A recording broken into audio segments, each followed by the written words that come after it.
Okay, let's go ahead and begin. So I'd like to begin by welcoming Elodie Pozzi to come give us our IQS seminar today.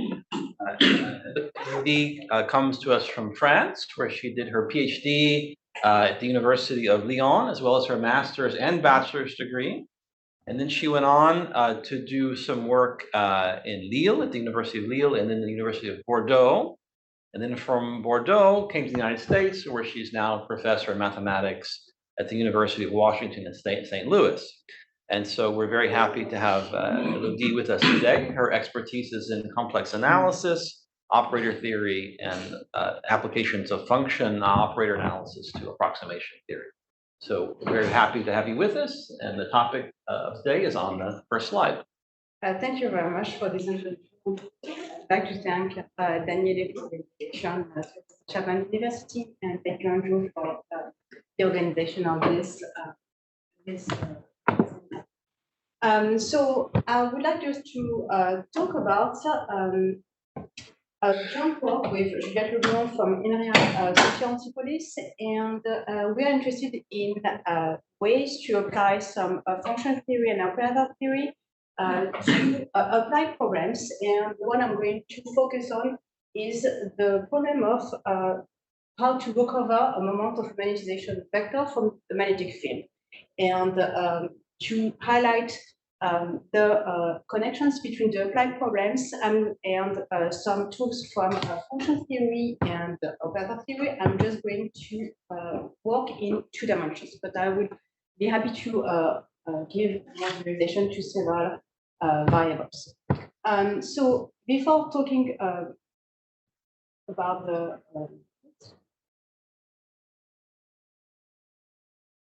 talking exactly about the magnetization problem, I'm going to talk about the linear inverse problems and how we are going to set it up mathematically, and going to discuss as well about the inverse problems with partial data. And this is part of the work that gave a lot of material to treat the last problem, the inverse problem in magnetism.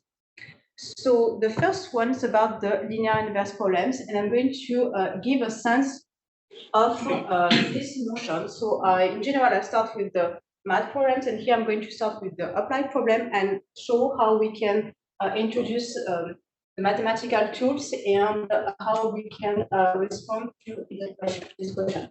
So for the moment, it's not very rigorous, and I'll give a lot of details, but let's start by saying that we imagine that you have 2 physical quantities, so it's not very precise here for the moment, but what we know is that M and B are related, quantities that are related to each other, and the information about the quantity B is available on the boundary of the domain. For us, for the moment, the domain is omega. I will specify sometimes the domain omega, but we can have some generalization for the domain. And the question is, can we find the source M from a set of measurements? So we do not have access to the values of M, but we can just measure the expression of the source M on the boundary of the domain. So the measurement is represented here as a vector, B1, Bn, but very fast we are going to work with just continuous data, meaning that it will be expressed in terms of functions. So I just start giving an example. So of course we can generalize to different kind of partial differential equations. So imagine for the moment without specifying that B and M are related to each other through this problem. So M is a function that satisfies Laplacian of M equals 0 inside the domain omega. And what we measure is on the boundary, and M has to match with B on the boundary or on the piece of the boundary. So this is very different if you have the information on the whole boundary or if you have the information on a piece of the boundary. So we'll see the distinction here. And we imagine, of course, that B is given. And the question is, can we find M? So this is just the basis of an inverse problem.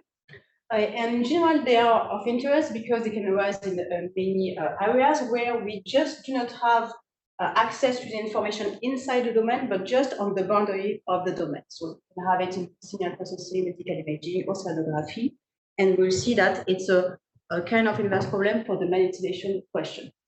So I guess the classic application of this would be to electrostatics, right? We have Yes. where you have the solving the potential with a boundary value problem. That's correct, exactly.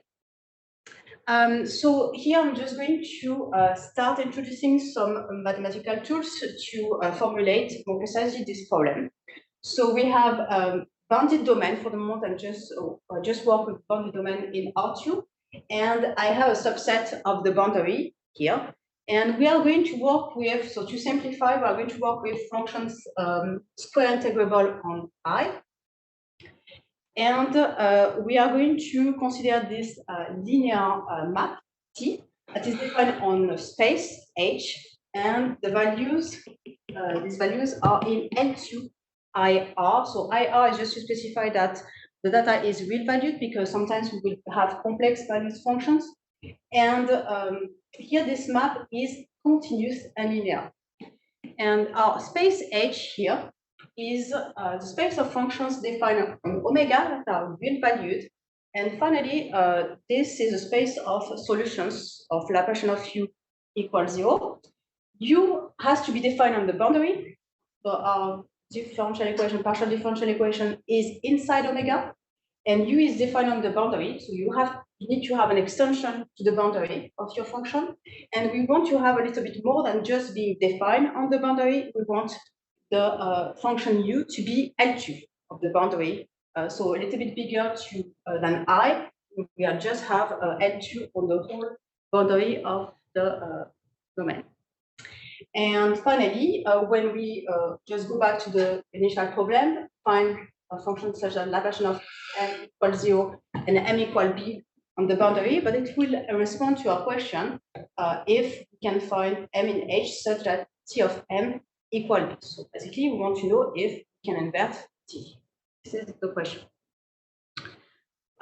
Just a remark, I started with the Laplacian of u equals 0. You can change this partial differential equation and replace it to, for example, those kind of partial differential equations, so the elliptic partial differential equations. But here we just need to pay attention with sigma.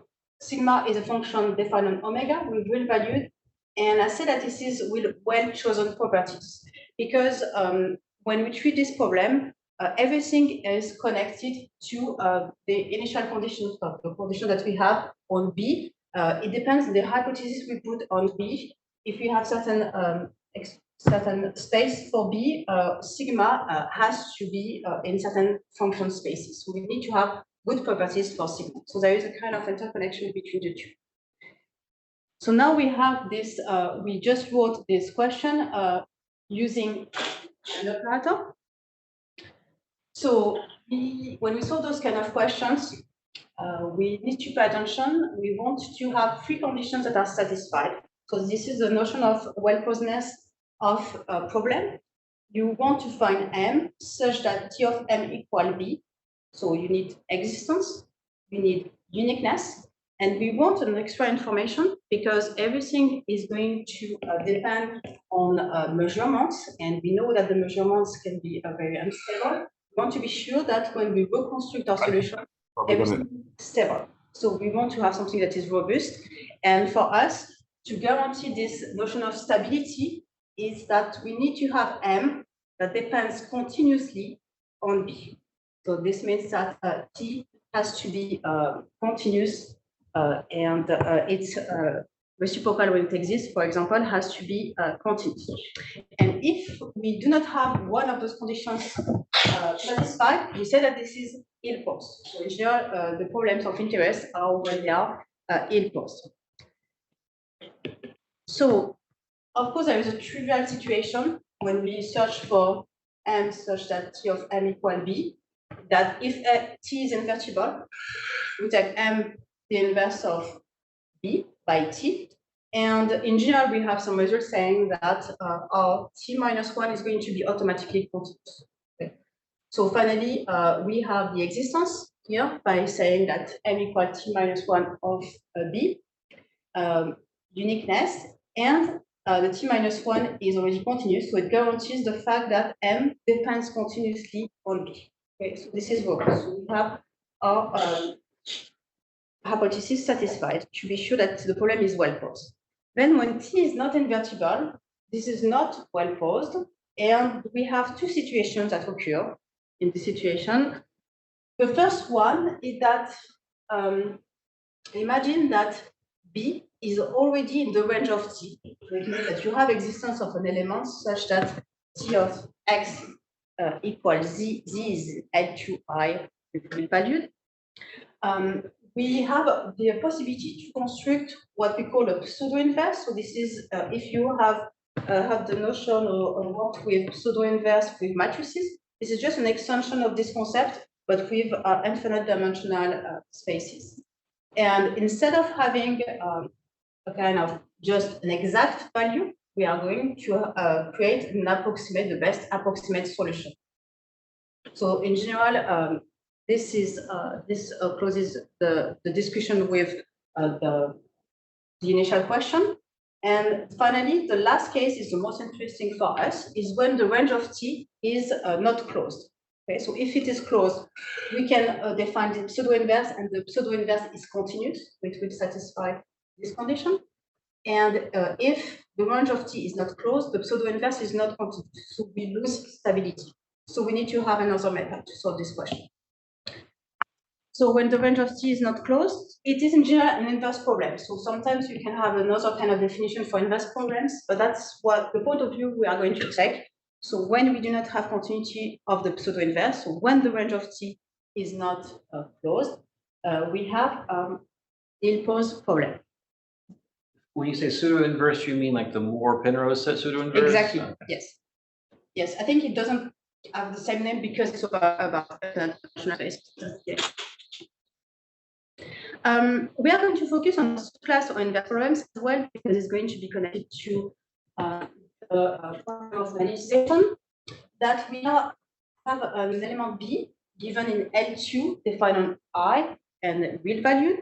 And instead of recovering the full function M, we just want to have information about M, and precisely we want to recover the mean value of M. Okay, so M is not going to be reconstructed, but we just going to extract some information about M, which is a little bit different than the one we had before.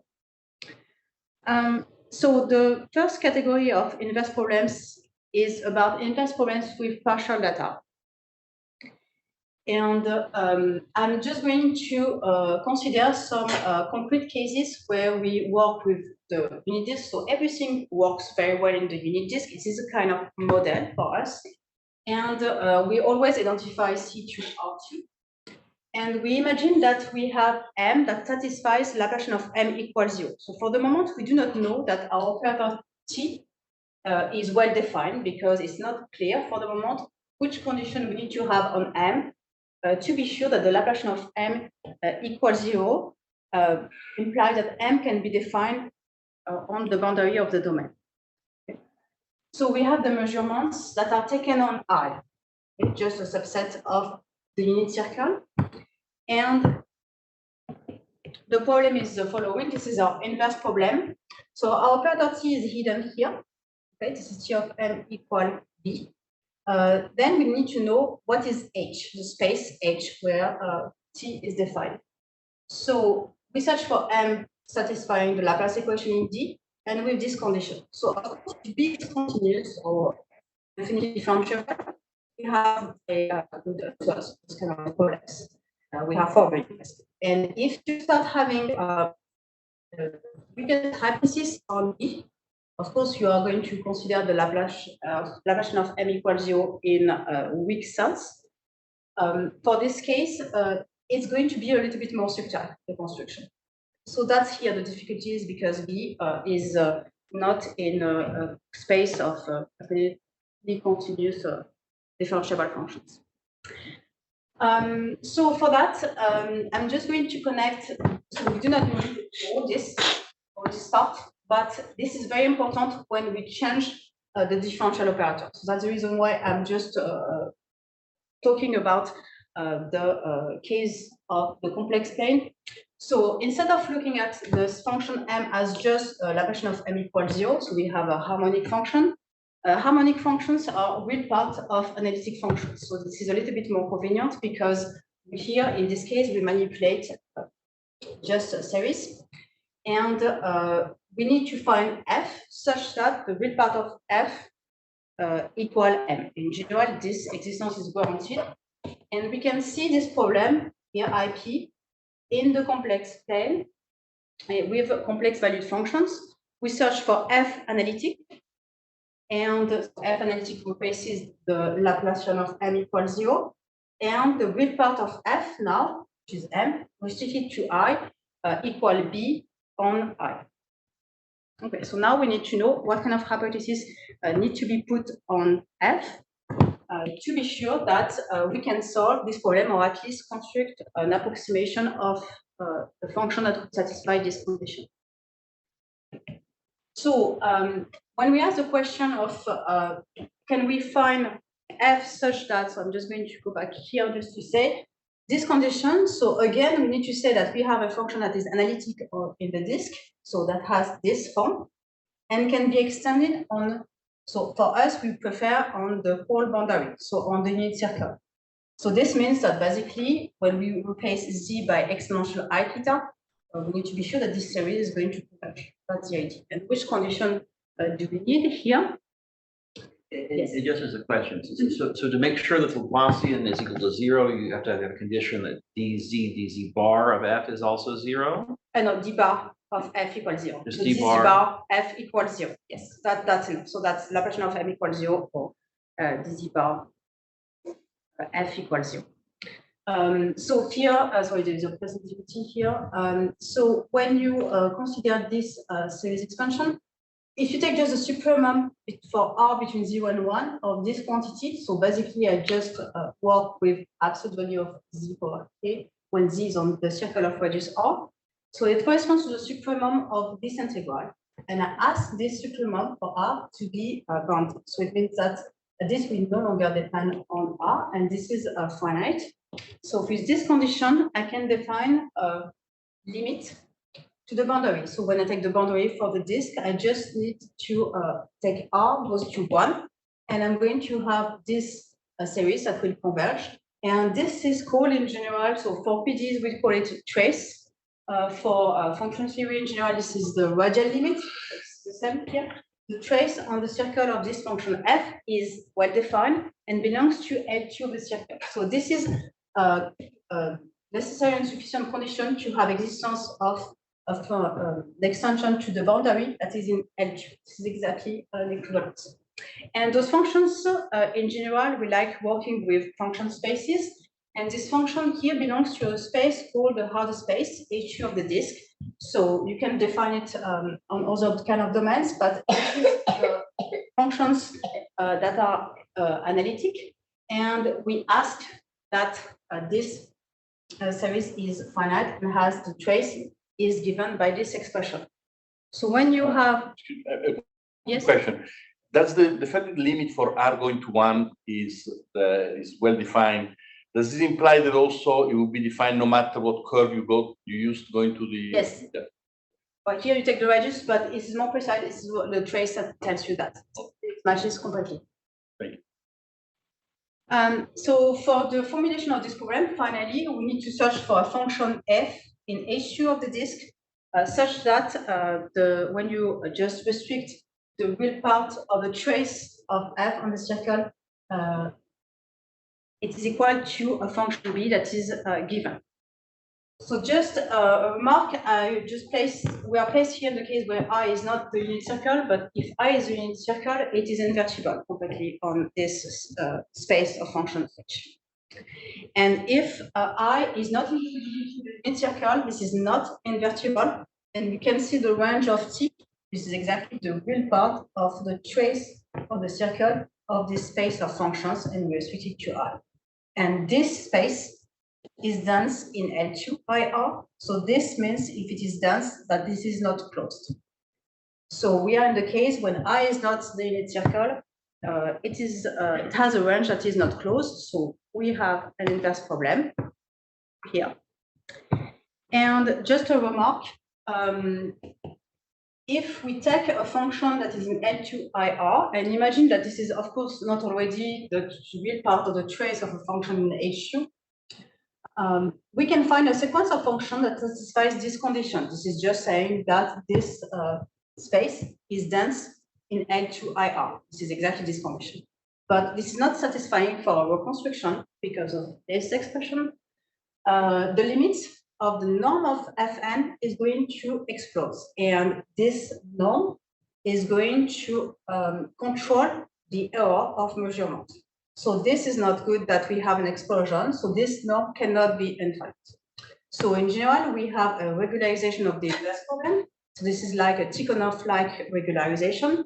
So this means that instead of just saying we take the minimum of this quantity when G is in H2, we just take, we ask an additional condition is that the trace is the complement, just control what is on the complement, is less than n. So J here didn't specify this is the complement of I in the unit circle. Okay, so we add a constraint. And sometimes in some, when you have a regularization problem, you have just a lambda times a norm if you have this, but this is exactly the same kind of constraint here, except that it is expressed in terms of function spaces.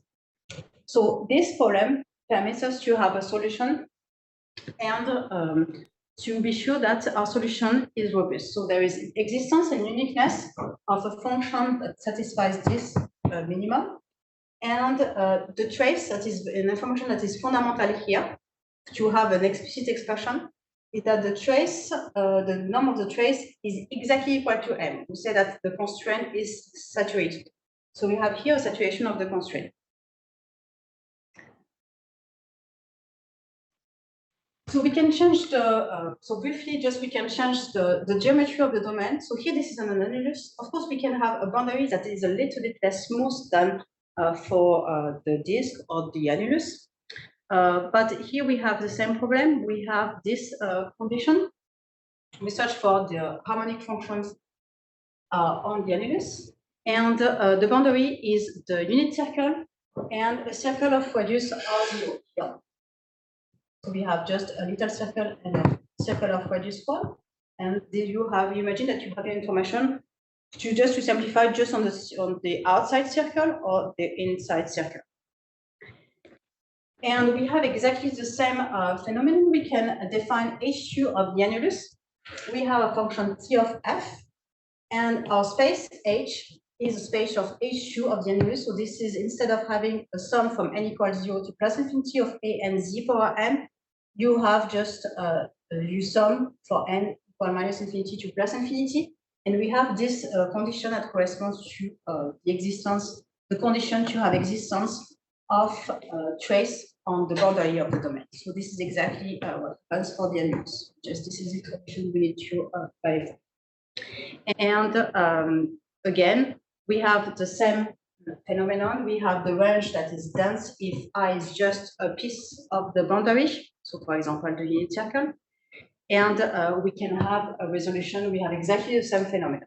Okay, so we can change the geometry as well, as long as the regularity of the boundary is compatible with the regularity of B and the coefficients as well. Just some remarks. So I just said that we can do that for general domains, and we can change as well the partial differential equation that we consider. Instead of having the Laplacian of u equals 0, but we can extend the result to, it's a little bit more subtle here, the divergence of sigma gradient of u equals 0, and with the same conditions. And instead of working with just in the real case, here we work with not analytic functions, but pseudo-analytic functions. So this means that you have d bar, so sorry, d bar is dz bar, and here this is the calculate. So you have d bar f. In general, for analytic functions, you have 0. So nu is equal to 0. And here, nu is not 0 and is related to sigma. So this is more complicated to build a construction here because here we work with non-analytic functions, but they are related to functions in the Hardy space as well. There are some connections. So this is possible to have some results for category or class of elliptic partial differential equations. Just here some, you have different kind of works that are sitting in the disk, in the annulus. We can work in simply connected domains, in circular domains, and with more abstract geometry as well. The mechanism work very well up to a certain point where we can reach some critical cases that I'll be able to describe later. So that's all for the inverse problem with partial data. So this was a work that led to as well the construction of a solution for the inverse problem in magnetism. So I'm going just to explain here what is this problem about. So I'm going just to talk about a resolution in 2D. You can have a resolution in 3D. It's a little bit different than 2D here. So it's the question of the magnetism for 18 sample works is so from the paleomagnetism. So this is the study of the record of the Earth's magnetic field rocks.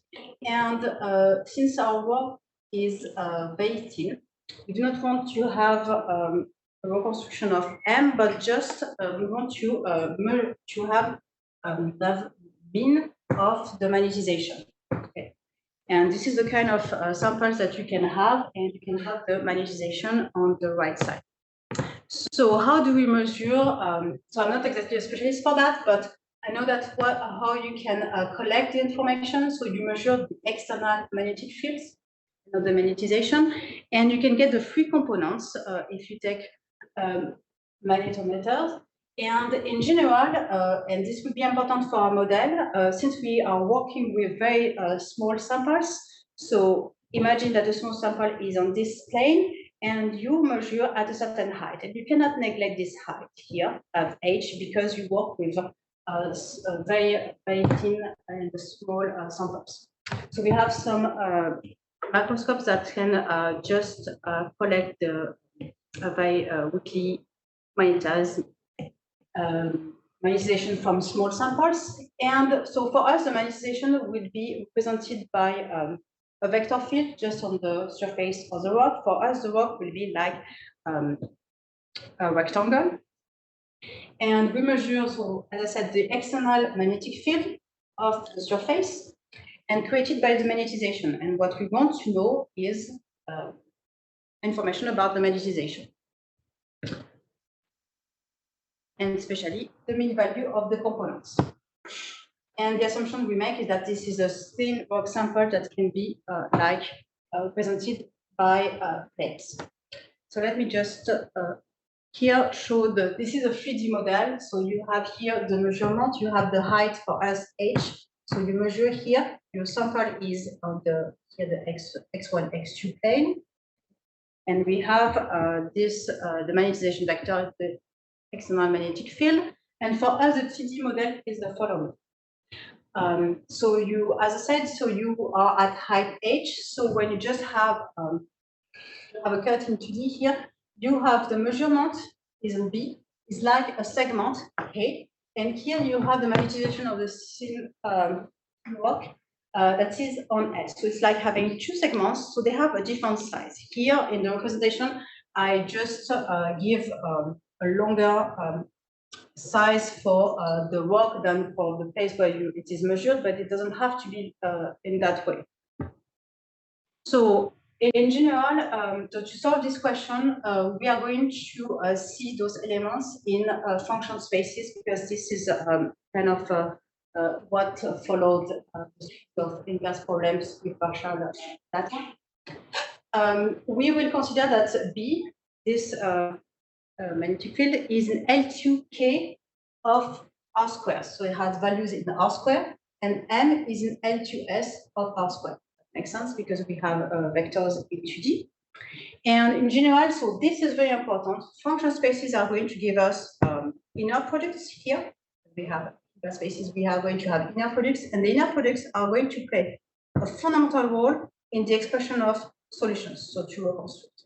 So it's important to consider the inner products we have. So we are going to, of course, to consider this L2 norm on I when valued, and for the inner product here, it corresponds to this the integral on I f of t mu t. The mu is just the usual measure, and here for this L2I with R2 values.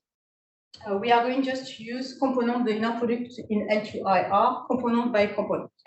That's the tools that we need to have. Okay. I'm sorry, can you go back for a second to a bigger Yes. picture? So I'm a little confused. So the way this connects with the description you gave us before, the boundary here is the red line. So no, that's an excellent question. Here, the problem is inverse. Okay. Yes, the information before was you take the information outside, Right. and it is from inside. And here, this is different. The source is inside the domain. Okay. And you want to recover what is outside. Oh, okay. That's the opposite. Yes. Okay. That's Thank you. So here, we need a model. So we need to see the connection between the magnetic field and the magnetization. So we have those two partial differential equations. So the first one you have here connected to U, the scalar magnetic potential, and the scalar magnetic potential is itself connected to the magnetization M. So we can find those two, we know how to solve those two partial differential equations. So first, we can just compute U, and then we will inject the equation to find B. So it's going to permit us to find an expression of B as a function of M. Okay. And then we need to find the spaces where we need to study this problem. It's very important here you're working in 2 dimensions. Excuse me? It's very important that you're working in 2 dimensions here. This can be done in 3D as well, but I will tell you what is the main difference between 3D and 2D. But I mean, there are some elements that we do. For example, here, it works because we're in 2D. So for the fundamental solution for this Laplacian of U equal for the quotient equation, here, equation 2. So we just have 1 over 2 pi, and we integrate on R2. We have this divergence of M, and we have here the logarithm of absolute value of x minus y. This is our panel here to find the solution. And we are just going to, by using the integration by parts, we just need to move this divergence of y on the other side for next. So this will be the double integral of R2 of M of y, and we take the gradient of the dot product with the gradient of a logarithm of absolute value of x minus y. And then we just compute this gradient of logarithm of absolute value of x minus y, and we have this expression.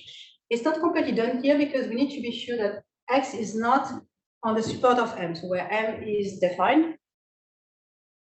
Yeah. So if we describe the support of M, the support was S in R2, this is S times 0, okay, because we just place it on the x1, x2 plane or xy plane. And here our vector y has components t and 0. So we can replace now in our expression. So what we are going to get is 1 over 2 pi. We integrate over s. So this is just s, it's on the plane x1, x2 plane. And we have m1 of t, x minus t. So instead of saying m1 t0, I just simplify by writing m1 t and here m2t. X minus t plus m2 y, we have this expression. So if we just split this integral, we are going to recognize some familiar forms here. So if you just factorize by 1/2, I have this 1 over pi this integral, and then I have another 1 over pi times this integral. So I'm not going to integrate only over s, I can integrate over r, as long as I just specify that if we are outside s, this function will be 0. So I'm going to, instead of writing with m1, I'm going to work with m1 tilde and m2 tilde. So I just extend my functions by 0 outside s. And the interest of doing that is that we know those kind of elements here. This corresponds to if I just factorize by 1/2. So I'm just going to start talking about this term. This term corresponds to this is py convolution with m2 tilde. So this corresponds to just the extension, the harmonic extension of m2 tilde to the whole domain. And here this is the same, and what that is the harmonic conjugate. So those kernels are known. So py is the quotient kernel, and qy is the conjugate of py. It means that the py plus iqy is additive on R and 0 plus infinity. So you could have an expression, visualization of this problem in the complex plane Q, meaning with functions that are complex valued, but it's not going to bring any simplification in the problem. So I said the py convolution with the phi tilde, if you have phi defined on S, this is the harmonic extension of the function phi. So I'm going to, so we have where we are exactly. So we have the expression for U, and now we just need to have to apply this constant. I'm just going to get rid of this constant, just to simplify the notations here.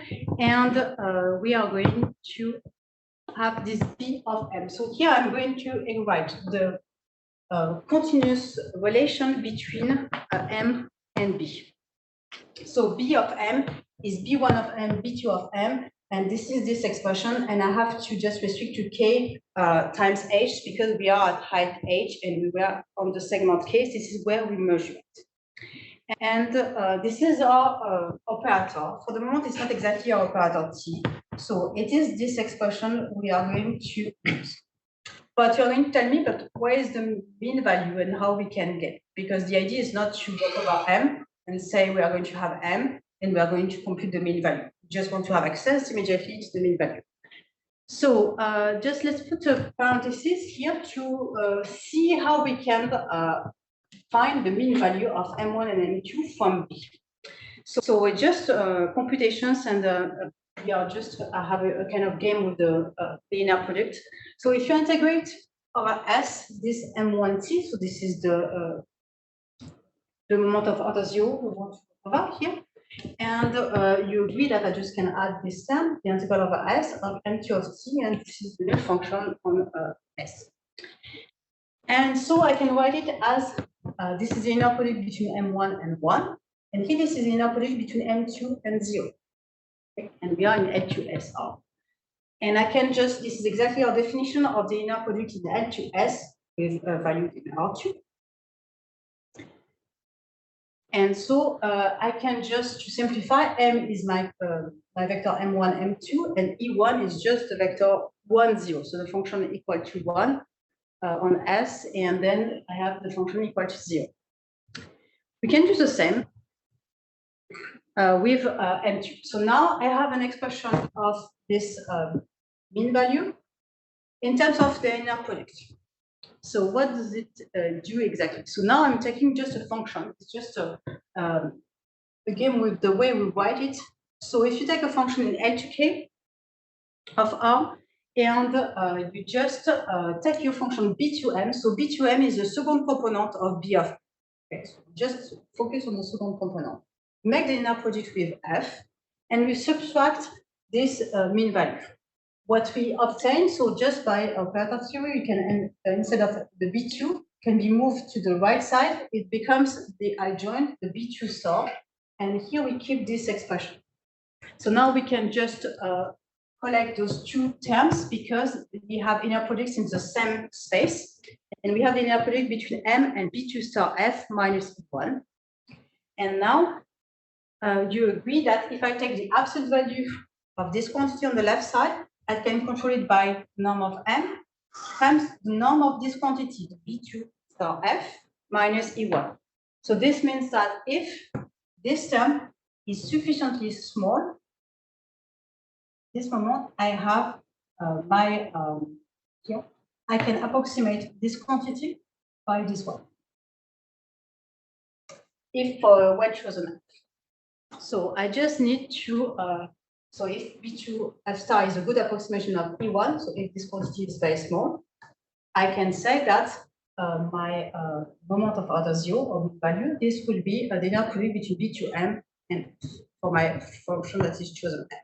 So now I have a problem of minimization. And it seems that I do not work with B2.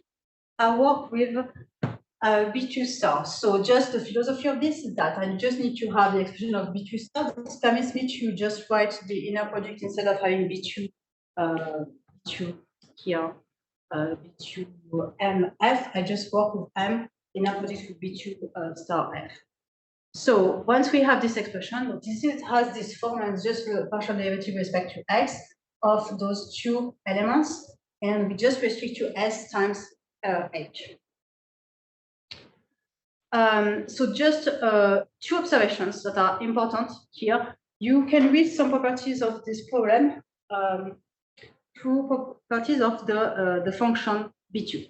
So B2 is injective, and B2 star has a dense range. We still have this question of dense range. So what does it do? The fact that B2 is injective, it means that we have no silent sources. So this is very important because in some inverse problems, you can have some silent sources and you need to control them, meaning that you cannot find an n such that B2n equals 0. So it means that what you measure is exactly what has been produced. And there is no hidden, because sometimes it is it can satisfy B2n equals 0. So there are some sources that cannot be detected. That's not the case for us.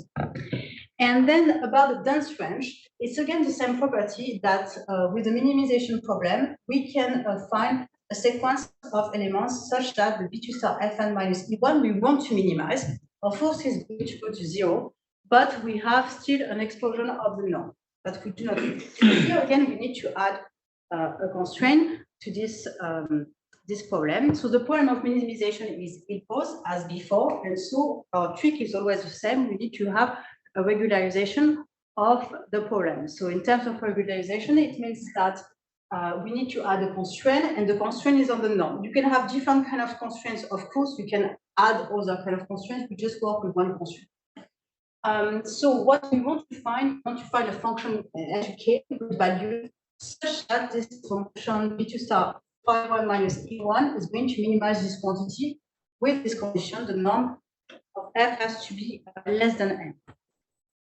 And this is our result with Juliette Leblond. So what we proved is that if the E1 is not in the space of a construction, of course, otherwise there is we do not have saturation of the constraint, but you can find phi1 solution of this problem. So if you can find phi1, it means you can minimize this quantity, and you have an approximation of your moment of order 0. So that's what happens. And saturation of the constraint. I always insist on this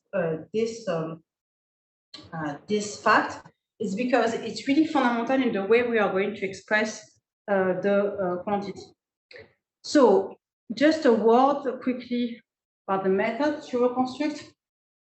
So I said that the inner products play a fundamental role, and the fact that we are in the L2 spaces as well. It's because for the minimization problem with a constraint, this is like a minimization under constraint with Lagrange multipliers. So you have a Lagrange parameter, but we work in infinite dimensional spaces, just a default here.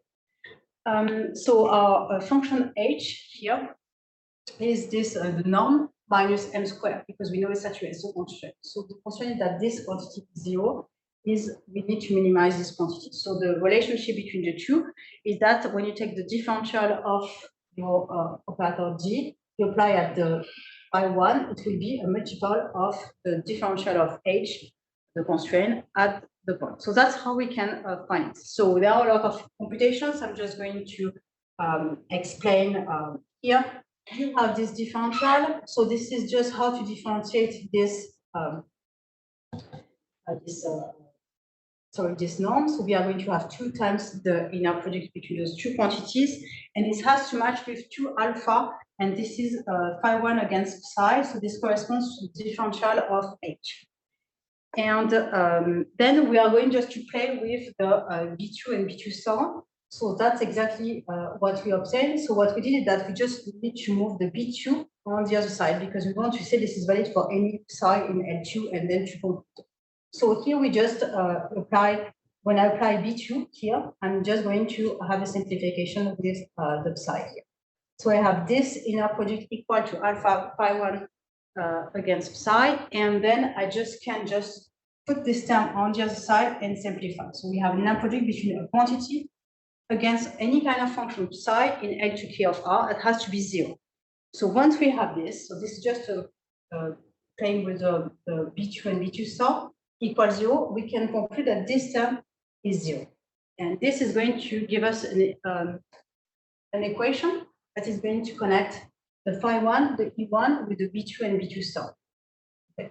So just when we write this expression, we can say that we have B2, B2 star minus alpha d identity applied to phi 1 equal B2, E1.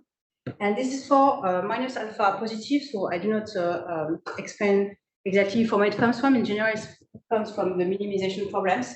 We are able to find the sign of this coefficient. And here the alpha is unknown. So the alpha is connected to M. And the M is such that it corresponds to the norm of phi 1. So in general, when we have representation, when we want to just reconstruct phi 1, but we have to play carefully between M and the alpha, because the M, we want to have it sufficiently big to have a good approximation, but at the same time, we do not want this to be too big. So it really depends on how we want to reconstruct this fact. So the formula is the following. Of course, we are going to have this lambda minus lambda that's not in the spectrum of B2, B2 star, and we can express phi 1 as this and that operator applied to B2, E1. For lambda here positive because I took lambda equal minus alpha. Okay, so just last term to conclude before showing the computations we did. So since the phi 1 is just here to give an approximation of this quantity, and we say that the inner product between B2M and phi 1 approximates this quantity. And just to be convinced that we control everything here, is that if you have just some noise here, you have B2M and add a function eta, and you have the inner product between this quantity and phi 1 minus the approximation we want to have. We can have some simplifications and arrive at epsilon plus M and the noise. So imagine that if M is very big, it's going to amplify the noise that we have. So finally, eta is controlled by the norm of phi 1, and the approximation is stable. So in the few minutes that we have, I'm just going to say a word about the numerical aspects. So we did some reconstructions here. So this is what we call the L curves. So the L curves are just going to show you the different values of this quantity here for different values of lambda, and the ratio here between those two quantities.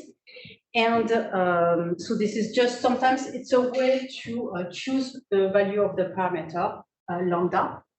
If you choose lambda, you choose M as well. And here, this is just, so we made some experiments according to S, the size of S and the size of K. Here we chose that S is equal to K in terms of lengths because they are height each. But so what we observe, this is the phi I. Here you have some oscillations when you start being away from the box symbol.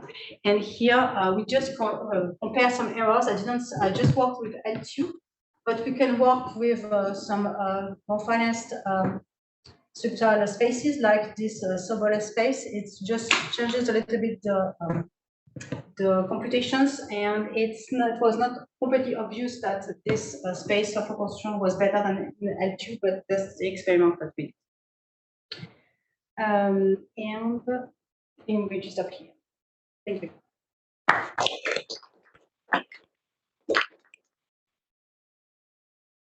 Questions? Yeah, in the last slide, you showed the errors. Yeah, could you please explain what? So what we did is that we constructed phi 1. So I'm just going to work with epsilon 1. So epsilon 2 will be exactly the same. So epsilon 1 is 0 when you compute replace. We just built some functions m. We are with a certain average, and we computed exactly this phi 1. Sorry, and we see what the error that we had between the mean value that we gave and what the software or what our code computed. And this is the error.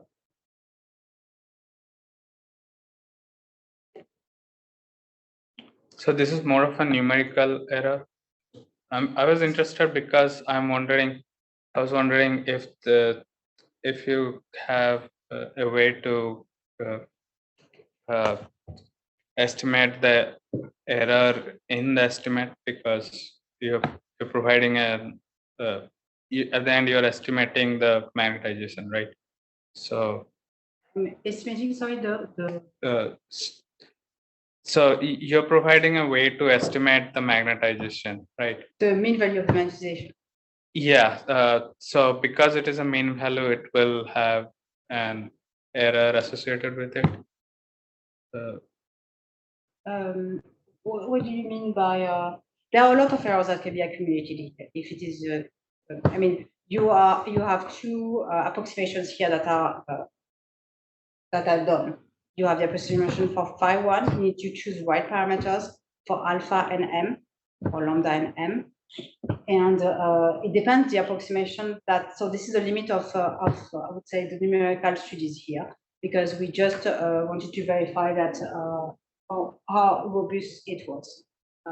But the error. I mean, I'm not sure I understand your question. I'm sorry. So I was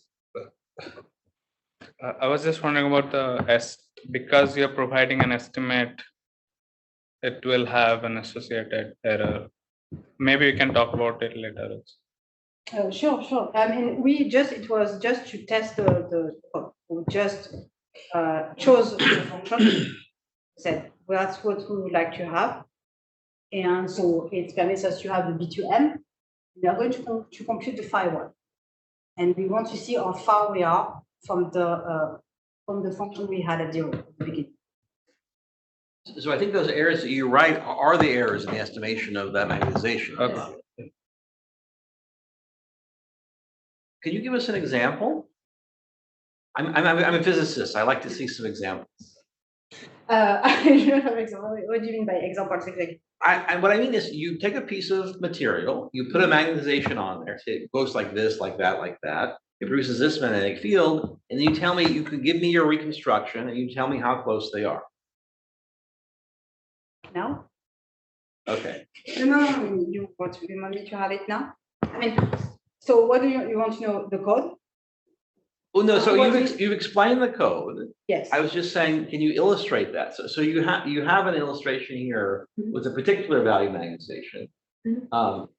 So your code is estimating only the mean value, but you could imagine estimating the magnetization at every point.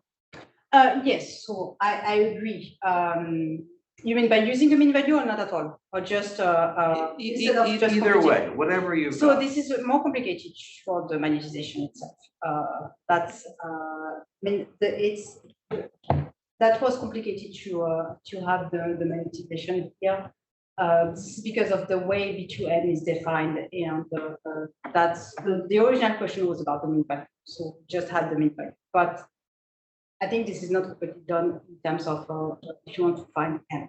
Yeah, so I guess from a physical point of view, if you have this interesting sample you're pulling out from whatever, a prehistoric era, or from the pyramids of Giza or whatever, you would like to be able to look at how the magnetization is arranged as you scan over the material, right? That's what a scanning tunneling manometer will be able to give you. Yes, but you can play with the size of the lens instead of just reconstructing. Here we said S is just size of our sample, but if you just discretize your sample in just small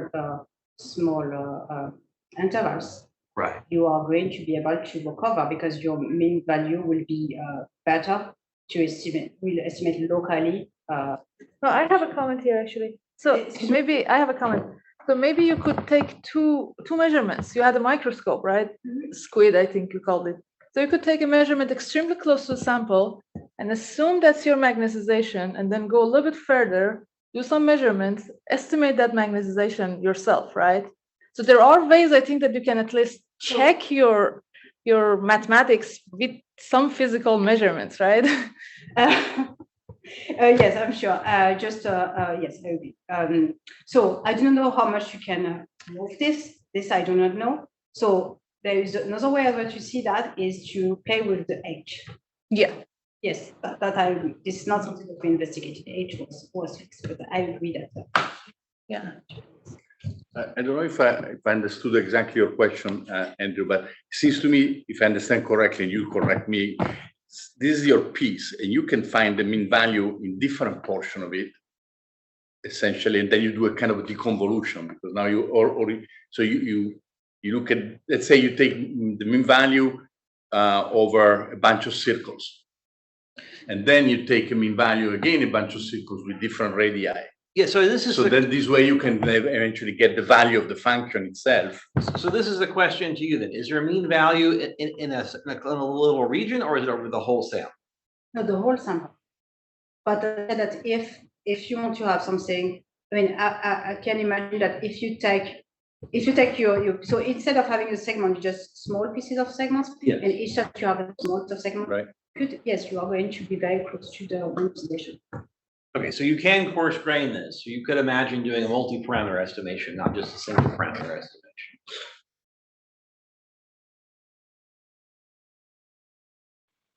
Okay, other questions?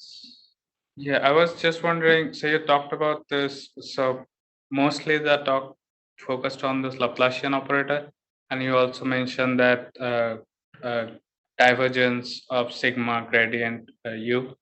I was wondering if there's a particular reason for focusing on this operator, or this formalism exists for other class of operators as well? In general, it's for elliptic partial differential equations. So if it is about this one, so it's when you start solving those kind of questions with a boundary that is in L2, you need to have some good hypothesis on sigma. So here, there are many equations that have been solved for certain sigma, and you can have sigma for different kind of shapes. You can have different values according to the gradient of u. Here we just have something that is isotropic. And I would say that for the moment, this is what we can do for L2. And there are already some results if you take something like you take a matrix, for example. L2, it's too weak. You need to have something a little bit different here. So you need to have your L2, so it's not U, it's for B. It has to be smoother than L2. That's I think this is how far you can go for the moment with the L2 boundary and your hypothesis on sigma. Yeah, I think so. Okay, what about people on the Zoom? We've got 4 or 5 people on the Zoom. Any questions from the virtual world? No, they're very quiet. Okay, then why don't we then thank our speaker again?